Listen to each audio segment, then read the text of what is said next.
Hello everyone, welcome back to my channel.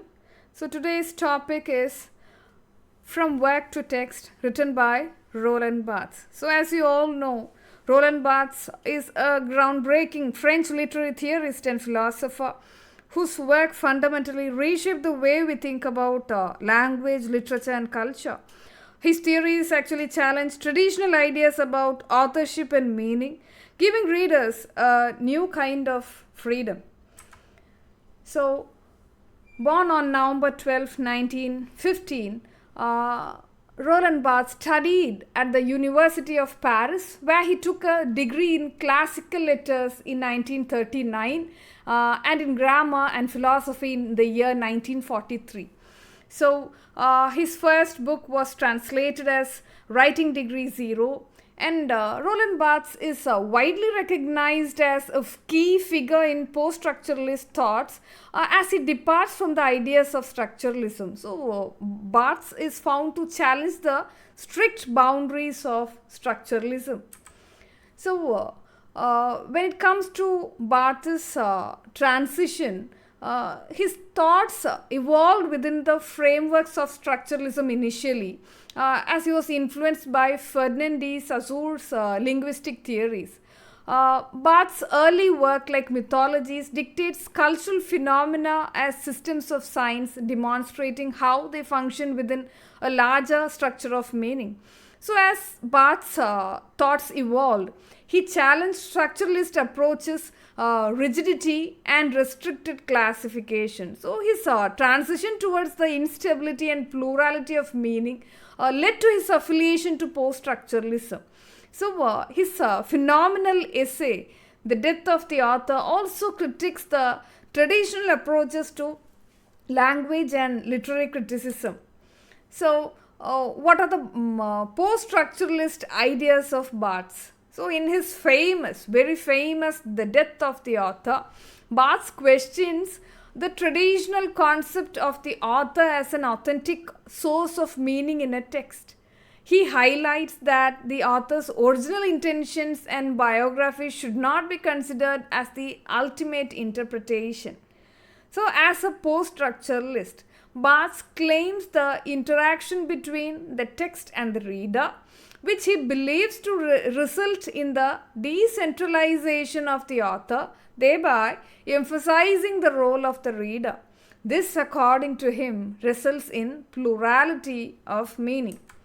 So, what are the key ideas of Barthes on post-structuralism? So, number one, instability of meaning. Number two, the decentralization of the author. And number three, the interconnectedness of the text. So, when it comes to his work, From Work to Text, Roland Barthes, this particular work has been translated from a French essay, De l'oeuvre à texte.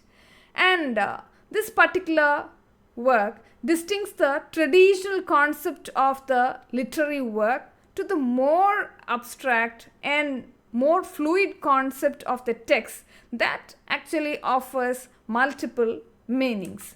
So, here you could find Barthes discussing on interdisciplinary activity. So, Barthes conveys that any interdisciplinary activity that is greatly valued in research cannot be achieved through specialized branches of knowledge. Barthes further challenges that interdisciplinary is not a comfortable affair, and he says that it begins effectively only when the old traditional disciplines break down because of the new shocks of fashion.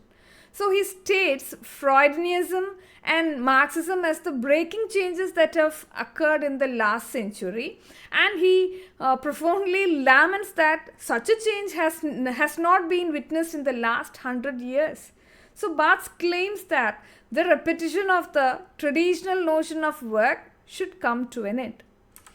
So here Barthes declares work as a traditional notion. So, and he demands a new object which he categorizes as the text. So he foregrounds text and propagates a list of propositions so as to bring in the difference between a work and a text. So here are the 7 propositions of Barthes. Number 1, method. Number 2, genre. Number 3, signs. Number 4, plurality. Number 5, filiation. Number 6, reading. And number 7, pleasure. So when it comes to the first one, method, according to Barthes, a work cannot be restricted as classical, right? And a text cannot be meant to be avant-garde. That is, a work should not be simply called classical due to its chronological situation. And on the other hand, he says that a text cannot be claimed to be an avant-garde due to its contemporary situation. So here, there can be a text in an ancient work, and sometimes a contemporary work cannot be a text at all, says Barthes. So a work is concrete and can be held and displayed in libraries, bookstores, card catalogs, and even on examination syllabi.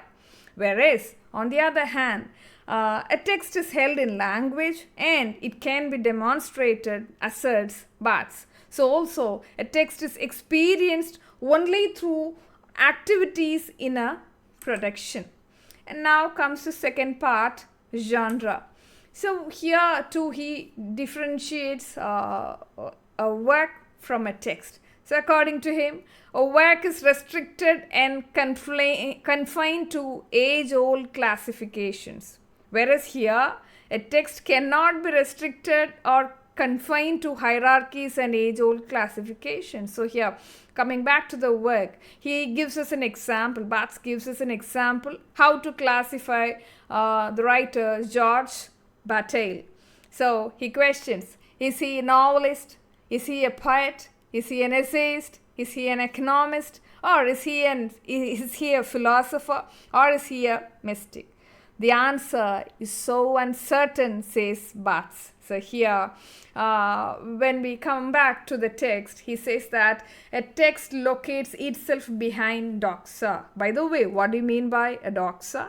It's actually a received opinion. So we could find that according to Barthes, a text never locates itself behind doxa, and it is always paradoxical.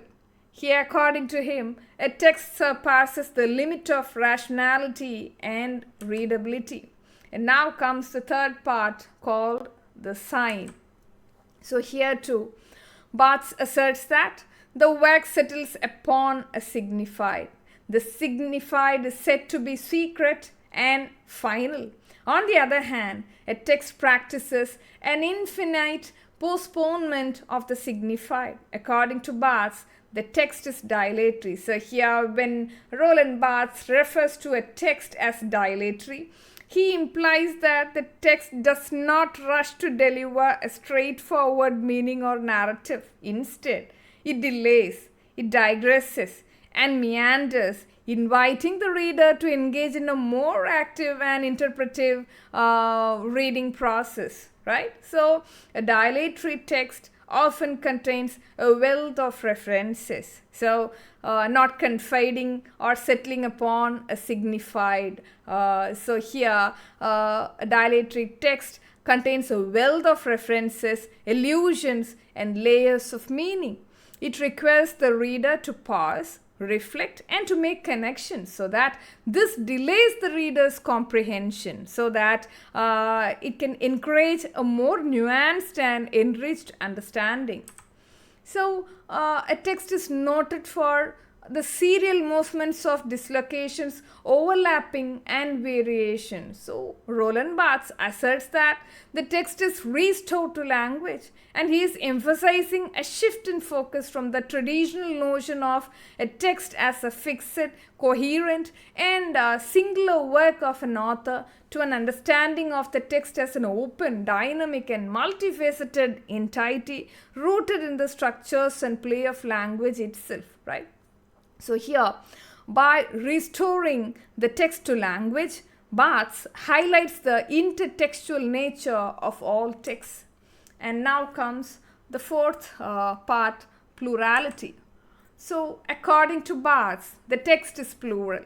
He refers to the idea that a text is not a single unified entity within a fixed meaning, but rather a complex, multifaceted construct containing multiple layers of meaning, interpretations, and voices. So, Barthes calls the text as an irreducible plurality, meaning a text inherently possesses multiple meanings. So these meanings coexist and interact, often leading to different interpretations by different readers.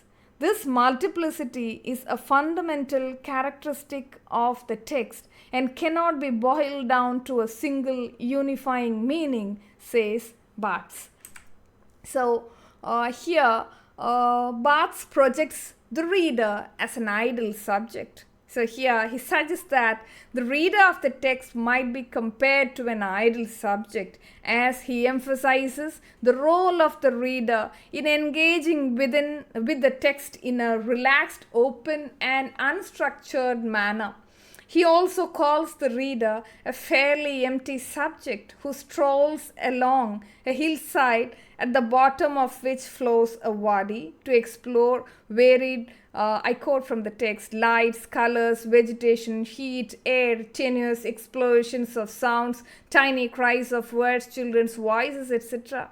So here, an empty subject here implies a reader who approaches the text without preconceived notions, open to multiple interpretations. So here again, the act of strolling along a hillside is a metaphor for the process of reading.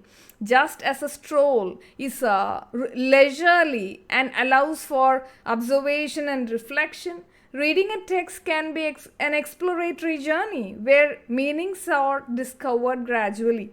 So a wadi again is a dry riverbed that occasionally gets filled with water.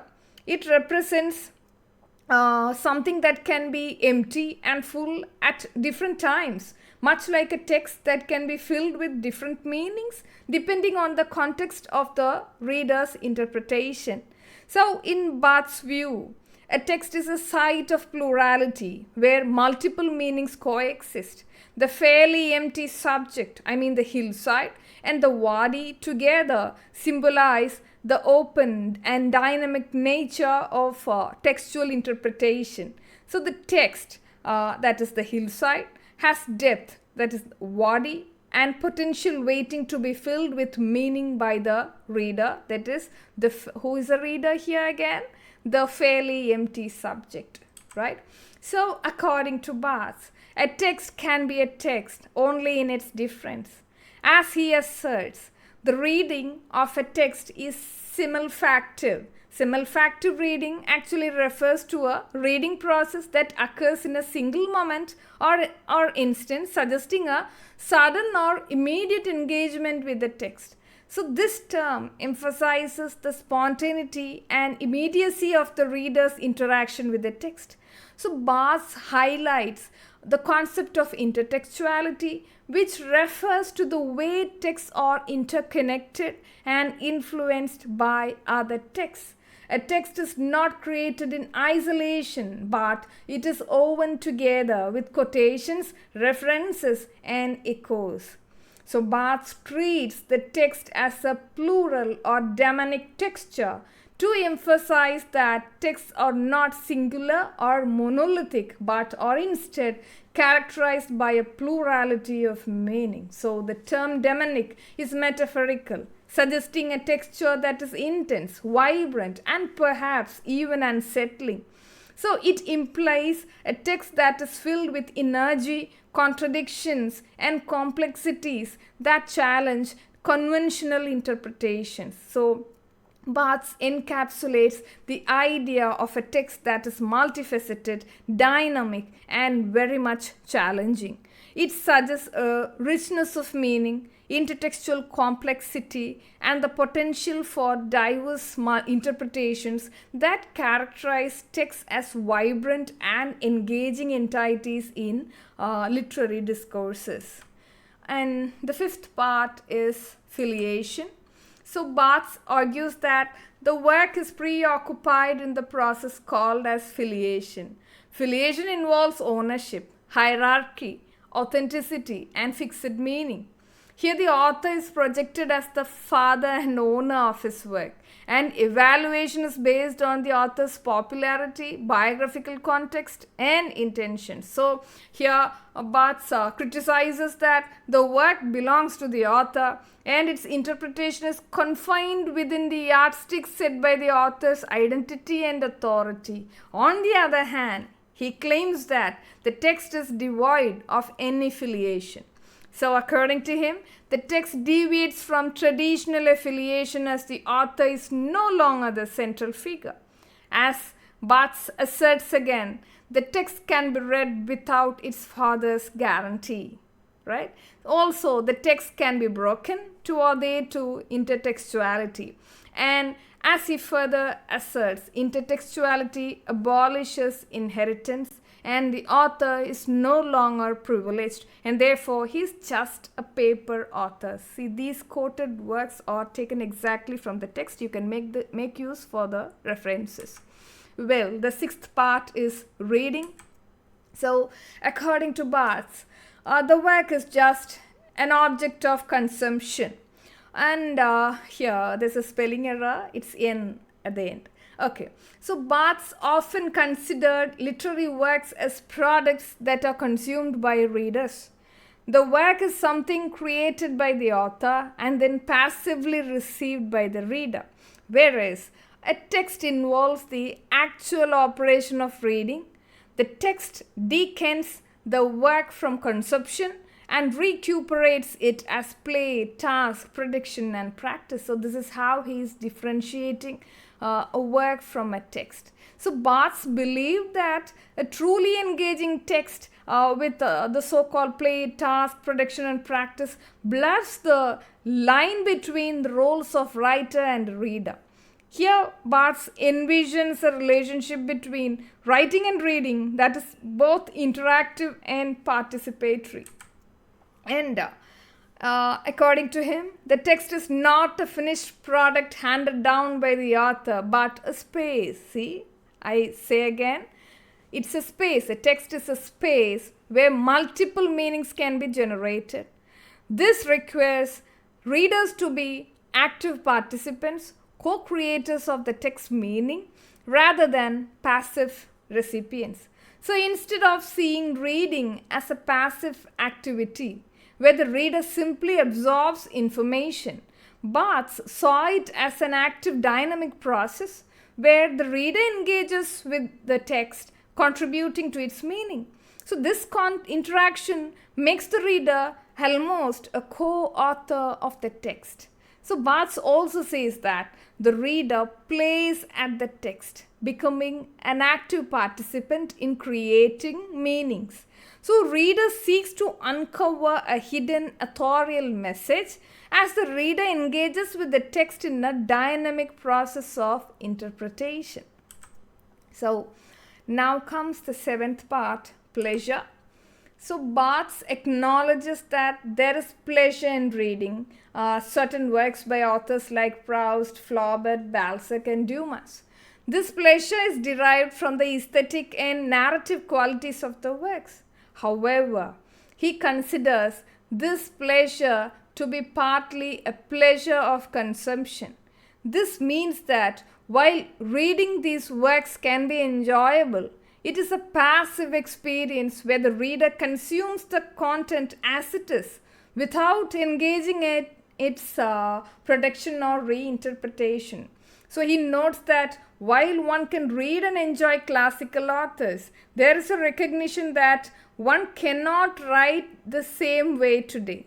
So this awareness itself creates a separation between the reader and the production of these works as they belong to a different historical and cultural context.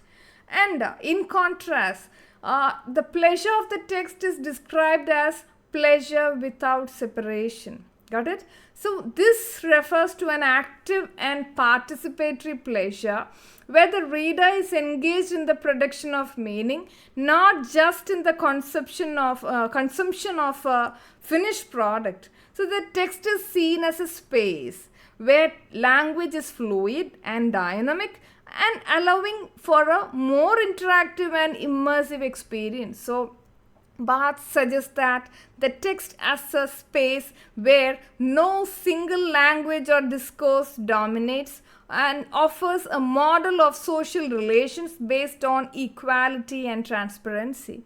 In this utopian vision, languages circulate freely and interact without any hierarchy, reflecting a more democratic and egalitarian mode of communication. So the text here is associated with the order of the signifier, meaning that it emphasizes the play of language and signs over fixed meanings. So Barthes describes the text as a social space where no language or subject is privileged over another. In this space, there are no fixed hierarchies or authoritative positions such as judges, masters, analysts, confessors, or decoders. Every participant in the text, including the theorist, is engaged on an equal footing. The text thus becomes a democratic space of interaction and meaning making. So with this, this presentation comes to an end. Hope you all received some clarity in this presentation. Thank you for watching. So do not forget to like and subscribe if you find it useful. Thank you.